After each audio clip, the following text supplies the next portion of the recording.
ನಮಸ್ಕಾರ. ಇವತ್ತು ಬೆಳಿಗ್ಗೆ ಎದ್ದು ಹುಡ್ಕ ಚಹಾ ಕುಡಿದ್ನಿ. ಚಹಾ ಹುಡ್ಕ ನಮ್ಮ ಅಪ್ಪ ಮನಿ ಎಲ್ಲ ಹಸನ್ ಮಾಡತ್ತಿದ್ದ. ನಮ್ಮ ಅವ್ವ ದನಗಳಿಗೆ ನೀರು ಕುಡ್ಸತ್ತೇಳು. ನಮ್ಮ ಟಾಮೆ ಒಬ್ಬ ಬಂದ, ಒಂದಷ್ಟು ವಿಡಿಯೋ ಮಾಡ್ಕೊಂಡು ಮಾಡತ್ತೀನಿ. ಅಟ್ ಹುಡ್ಕ ನಮ್ಮ ಬೆಕ್ಕಿ ಬಂದ ನನ್ನ ಸ್ವಲ್ಪ ವಿಡಿಯೋ ಮಾಡ್ಲಾ ಅನ್ನಕತ್ತು. ಅವ್ವ ಒಲಿ ಸಾರಿಸಿ ರಂಗೋಲಿ ತೆಗ್ದೇಳು. ನಮ್ಮ ದೊಡ್ಡವ್ವ ಸದಿಕ್ನೆ ಕೇಸನ್ ಮಾಡ್ತೀವಿ, ನಿಂಗೆ ಮಾಡಕ್ಕೆ ದಗ್ದಿಲ್ಲ ಅಂತ ಹೇಳಿ ನನಗೂ ಬೆಳ್ಳುಳ್ಳಿ ಸುಲಿಯಾಕೆ ಕೊಟ್ಟರು. ಆಮೇಲೆ ನಮ್ಮ ದೊಡ್ಡವದು ಕಡ್ಬ ಮಾಡಕತ್ತರು ದೇವ್ರ ನಿವದಿಗೆ ಅಂಥೇಳಿ. ಕಡ್ಬ ಹೆಂಗೆ ಮುರಿತಾರೆ ನೋಡ್ರಿ ನೀವು ಸ್ವಲ್ಪ.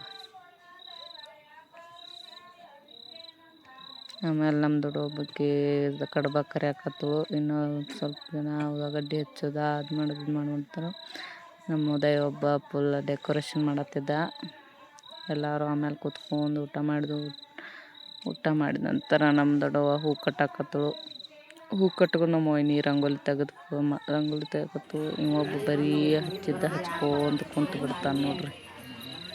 ಆಮೇಲೆ ವೈನಿ ಚಹಾ ತಂದು ಕೊಟ್ಟರು. ಚಹಾ ಕುಡಿದ್ನಿ. ಚಹಾ ಕುಡಿದು ಸಂಜೆಗೆ ಸ್ವಲ್ಪ ನಾವು ರೆಡಿ ಆದ ದೇವ್ರು ಬರೋಸ್ತೆ ಅಂಕ ಫೈನಲಿ ನಮ್ಮ ಉದಯ ಹಿಂಗೆ ಡೆಕೋರೇಷನ್ ಮಾಡಿದ್ದು ನೋಡ್ರಿ. ಅಷ್ಟೊತ್ತಿಗೆ ದೇವ್ರ ತಗೊಂಡು ಬಂದರು.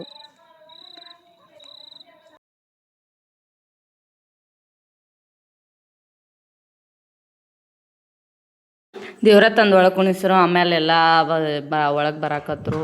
ಆಮೇಲೆ ನಮ್ಮ ತಂಗಿ ಅವಾಗ ಕಾಲೇಜ್ದಿಂದ ಬಂದಳು. ಬಂದು ಎಲ್ಲರೂ ಒಂದು ಸ್ವಲ್ಪ ವಿಡಿಯೋ ಮಾಡ್ಕೊಂಡು ಆಮೇಲೆ ನಮ್ಮ ಅವರು ಅಡುಗೆ ಮಾಡಕ್ಕೆ ಎಲ್ಲರಿಗೂ ಹೆಲ್ಪ್ ಮಾಡತ್ತೇಳು. ನಮ್ಮ ದೊಡ್ಡಪ್ಪ ಒಬ್ಬ ಎಲ್ಲ ಅಡುಗೆ ಮಾಡಕತ್ತ.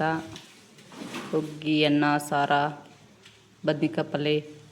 ಆಮೇಲೆ ಇವರೆಲ್ಲ ಒಬ್ಬೊಬ್ರು ಕೆಲಸ ಮಾಡತ್ತಿರು. ಉಳ್ಕಿದಾರೆಲ್ಲ ಮಂಡ್ಕೋತ ಮಾತು ಕಟ್ಟಾತಿರು. ಆಮೇಲೆ ಪೂಜೆ ಸ್ಟಾರ್ಟ್ ಆಯ್ತು. ಎಲ್ಲ ಭಕ್ತಿಯಿಂದ ಕೂತು ಪೂಜೆ ನೋಡತ್ತಿರು. ಇಕ್ಕಿ ಪೂಜೆ ನೋಡೋದು ಬಿಟ್ಟು ಹೇಳಿ ನಗಾತಾಳು.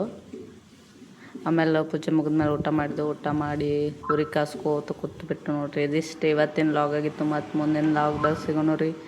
ಬಾಯ್.